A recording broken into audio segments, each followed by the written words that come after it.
Hello, welcome to What's Your Story? Every week I have a guest who I promise is authentic, genuine, and will offer insights, ideas, and practical information that you can put to use in your business and professional life immediately. Today we're going to tackle another important business question. How businesses can stay on top. How can a small business compete with companies that are much bigger and getting bigger by the hour through their mergers and acquisitions? We live in a business world that is dominated by uncertainty, volatility, ambiguity. So if you're leading a company in that environment, who do you turn to help your company grow and scale? Today, my guest is Candida Seasock, founder and chair of Executive Leaders for Advisory Boards. She has a very unique idea of how to attack this particular problem, and we're going to explore it. Candida, welcome to What's Your Story? Thank you. So let's get right into it. Okay. What is Executive ELAB, as you call it? Yeah, Executive Leaders for Advisory Boards. Explain what it's all about and how this is a little bit different. Well, it came about when I started building advisory boards for my clients. So I decided after 4 or 5 years of that and 15 years of the regular business, I would bring together selected executives to be part of ELAB. So they're members or advisors that have sit on advisory boards, they've sit on board of directors, and they want to serve the community. And the purpose of ELAB is to basically expose the advisors and the companies and, in a sense, match them so we can help mid-sized small companies during their growth strategically. So what's happening in the marketplace that has created demand for a service like this?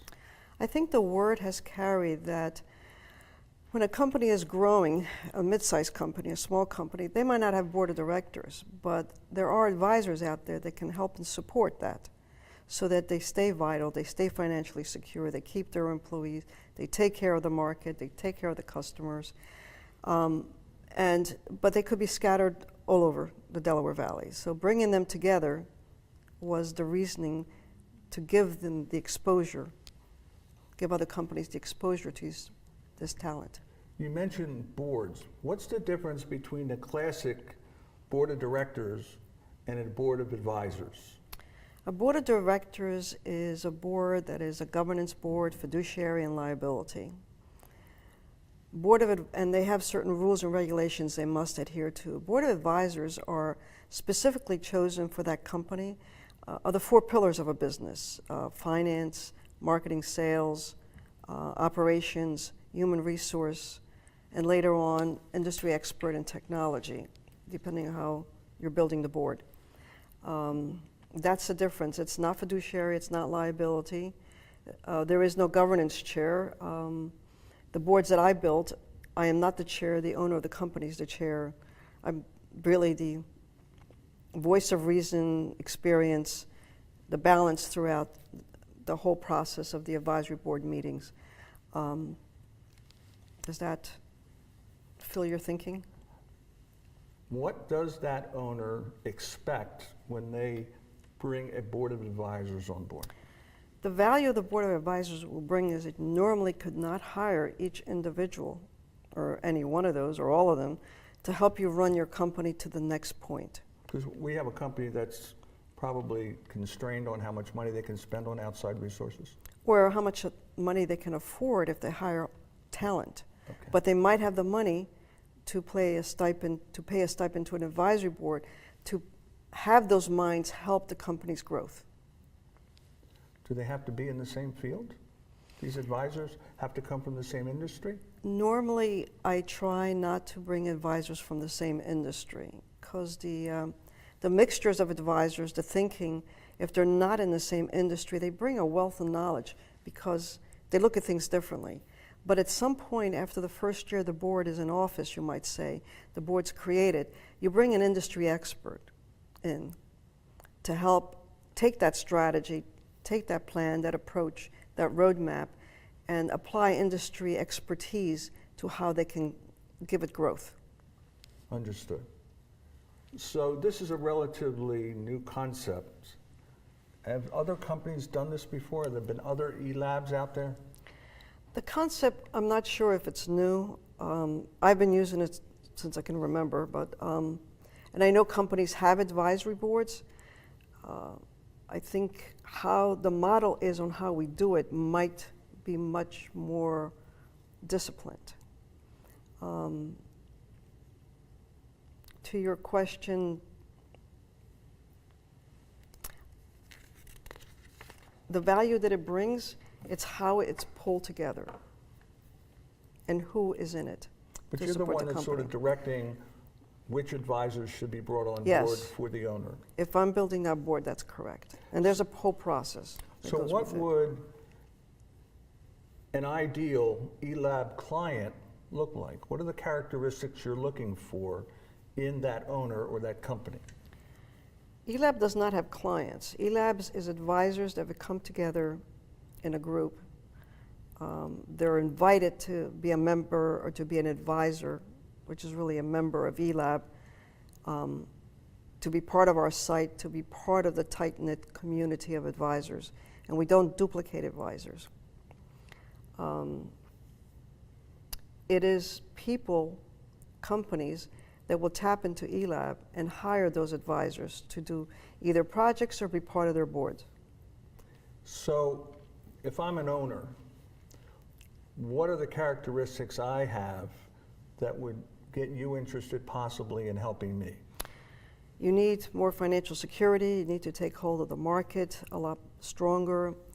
You want to do what's best for the employees. You want to become financially secure. You want to build a different presence. You want to build a different market. You want to build a different product. You want to transition into something that's either more stable in the market or allows you to grow with whatever you have in the market and socialize it. We have a program in ELAB. It's called Growth Company Catalyst. We bring in companies that are already revenue. They're not pre-revenue. They have revenue that really want to understand from the advisors how they can do better. In a sense, pick their brains. We showcase these companies, and usually 10 advisors at a time will volunteer to listen to the company's pitch so we can give them advice. At that point, that company can hire any of the advisors. Or if they want to build an advisory board, I'm not the only qualified member to build an advisory board. The other advisors have done a fabulous job for their clients with how they mix the advisory board to support the client. That's given us a lot of visibility and it's helped a lot of companies. Can you share with the audience a brief story about how this concept has really helped a company? I can speak to the companies I have had that I've built advisory boards. They've grown, they've transformed. The employees have more financial security because the company has a process, has a motion, has a vision, and it's strategically with the approach and tactics getting there, so the company's growth is better. Your salary is stronger, your bonuses are better. So you get that security. When you have security in a company, employees want to give more.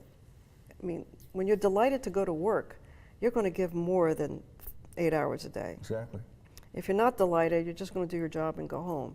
So these growth companies, or these companies that I have helped with their growth, that's the feedback I get. They feel much happier in the position they're in, or if they've not advanced position. What do the members of ELAB, what do they get from this experience? As the ELAB members, we have a vision, and then we have rules of conduct and rules of whatever we want to call it for that day, that basically they get to know each other, because just coming to a meeting 6 times a year is not enough. If they all get to know each other, they can share business, they can put each other on advisory boards because they trust each other's thinking or credentials or something of that nature. They build a stronger, 45 we have now, It's a stronger team if they get to know each other. And therefore, they can serve their client better if I trust someone, and I trust all these advisors because, number one, I've used them. Number two, I've brought them into my clients. Number three, I've been friends with them, a lot of them for a long period of time. I can say to my client, hey, bring so-and-so in. He's an expert in manufacturing. He's an expert in supply chain. The clients that's hired me as their advisor want to know that I trust somebody to bring them in.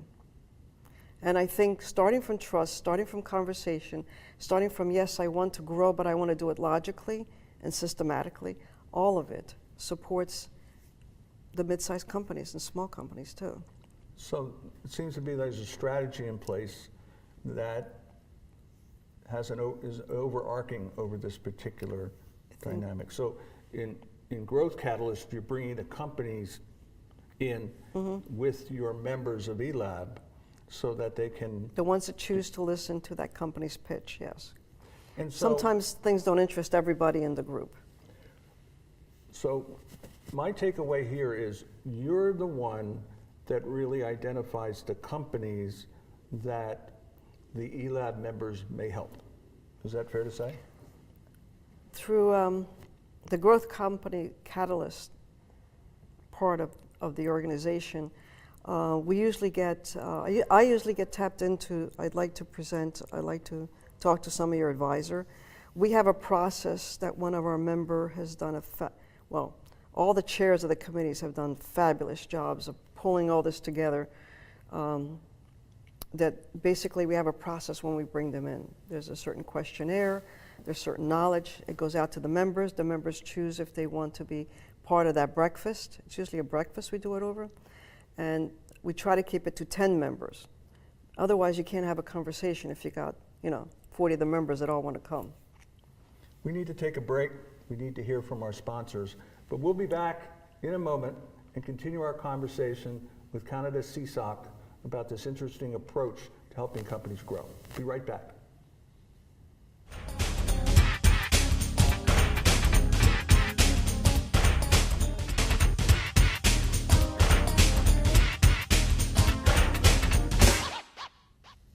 Welcome back to What's Your Story?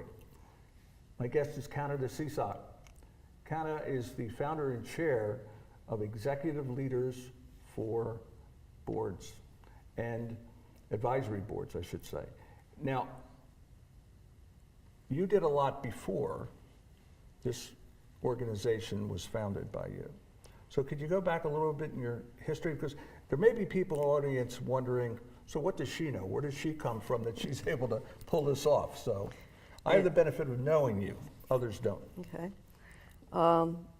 I started basically like everybody else in a regular job 52 years ago. And I've had titles like CFO, CIOs, business development. And through all those companies, I learned to be creative and to think outside of the box. Several times when I lost my job, I started a company. So this is my third company. Oh. And when I started this, I decided that I was going to provide consultative services to companies and help them grow. And it was from those companies that I helped grow, then they would talk to me about, well, why don't you build my advisory board? Because if they're not a public company, they really didn't need a board of directors.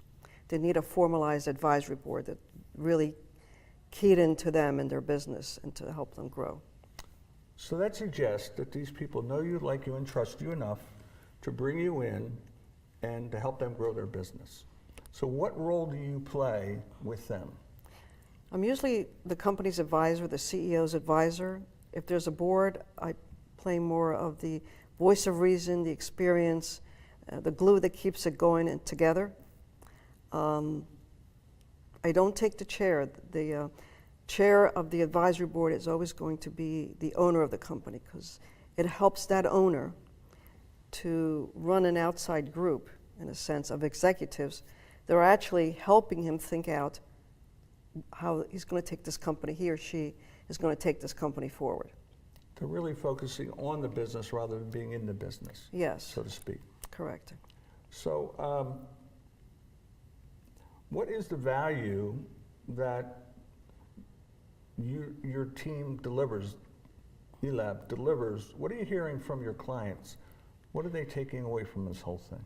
I would say the comments that are across the board is that the value they're getting is they have a well-experienced human being in whatever that discipline or that pillar of their business is, whether it's a CFO or the operational. They've been there, they've done that.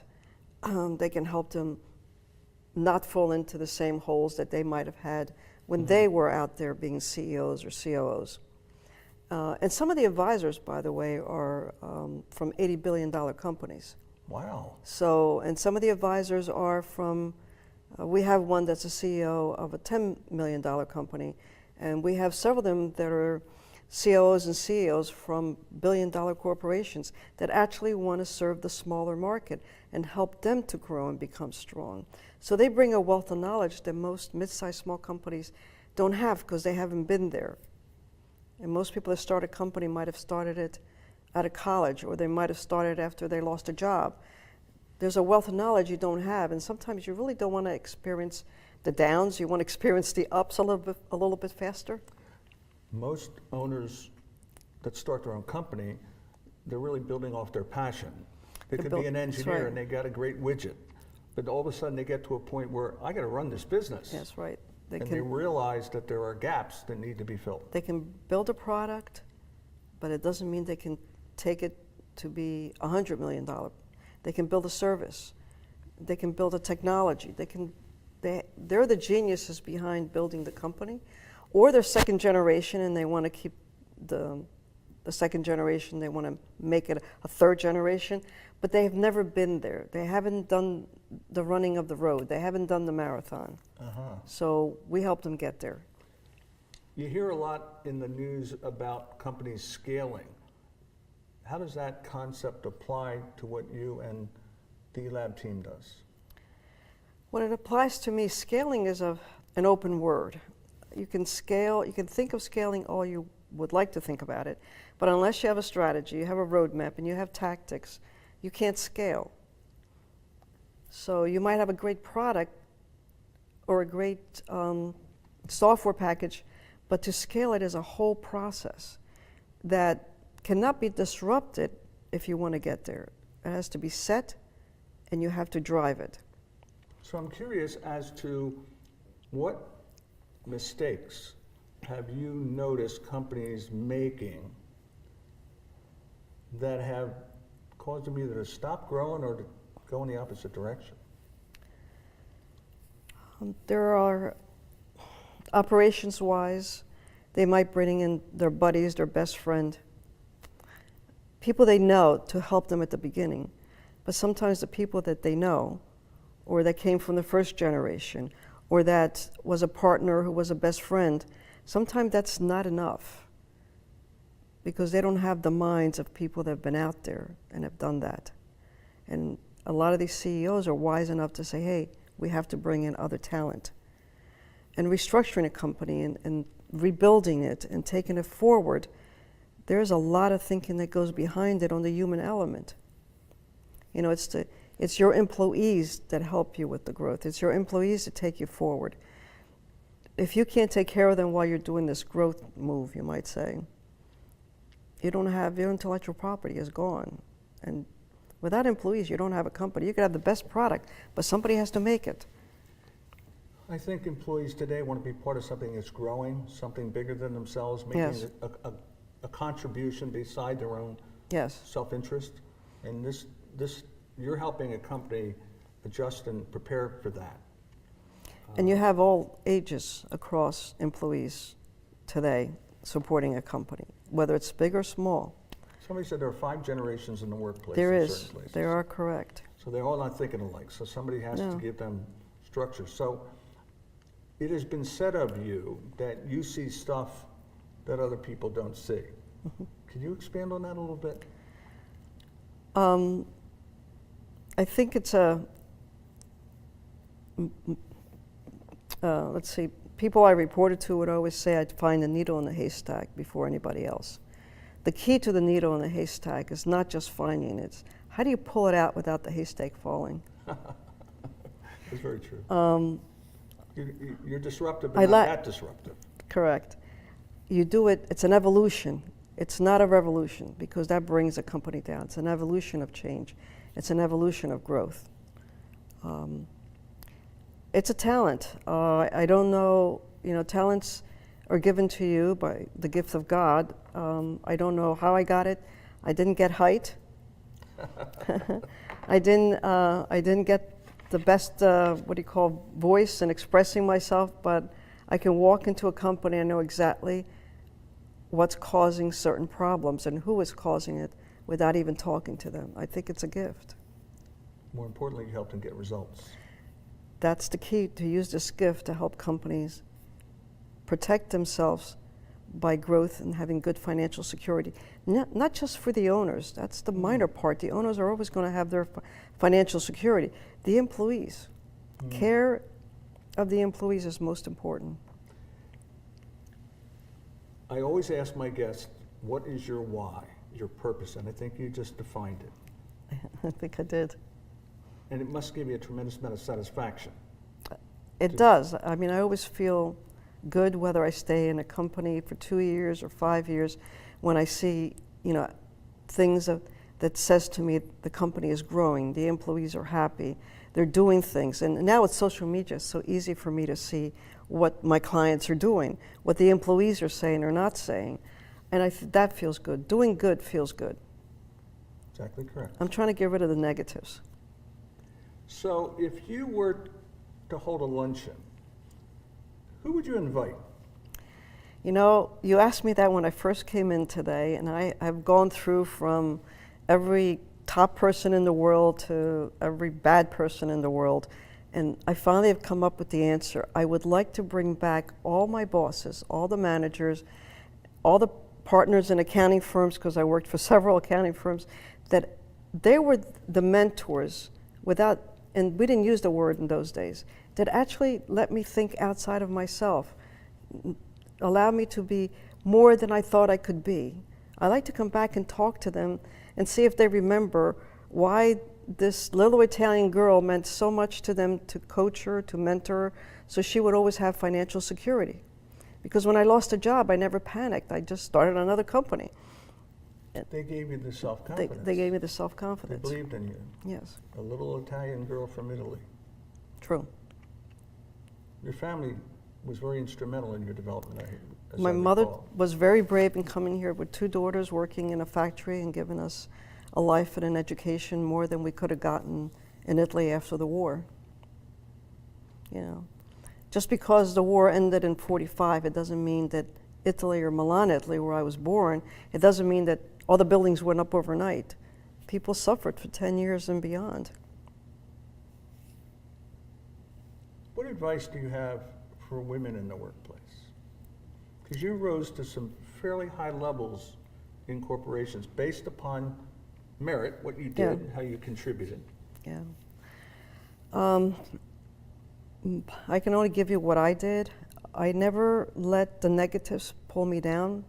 If I worked for a manager that was negative about me being a woman, I'd leave a company and go get another job.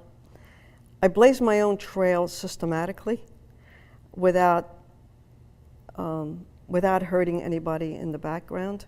And I've always told women, be true to yourself, be true to what you want in your career, and don't let anything take you down. And don't become like the person who's trying to take you down. So you can do it quietly, and you can do it systematically, and you can gain a lot of momentum. Another group I started is WCXO, which is Chief Women Officers. And that's another group that one meets monthly. They basically are women helping women. So there's several generations in that group, from 35 to me, which is past 70, and they collaborate with their knowledge to help each other out. And to me, that's very rewarding, because women, I don't think, did enough for each other in my earlier career, but now they're becoming that it's important for them to help other women. I think we're going to end on that particular point. We're running out of time. But I want to thank you for coming in. This is your opportunity to look into the camera and ask anything of the audience, make any final comments you'd like to make. I would be pleased if anybody in the audience is interested in ELAB, Executive Leaders for Advisory Board, to look at our website and give me a buzz, call me, How I'll would they get in connect you. touch with you? Well, my phone number is 609-471-1188. That is 609-471-1188. I'm on LinkedIn. You can text me. I'll call you right back. I'll talk to you, and I'll figure out how we can help. Again, I want to thank you. The audience benefited greatly from this. Thanks Thank again. you. Thanks for doing this with me. Well, Thank you. It was an honor for me to have you here, believe me. Thank you. That's another show on What's Your Story. Every week, I bring you a guest who's authentic and genuine with insights and practical advice that you can put to use in your life, professionally or personally. So again, thank you. And again, till next week, this is What's Your Story. Thank you.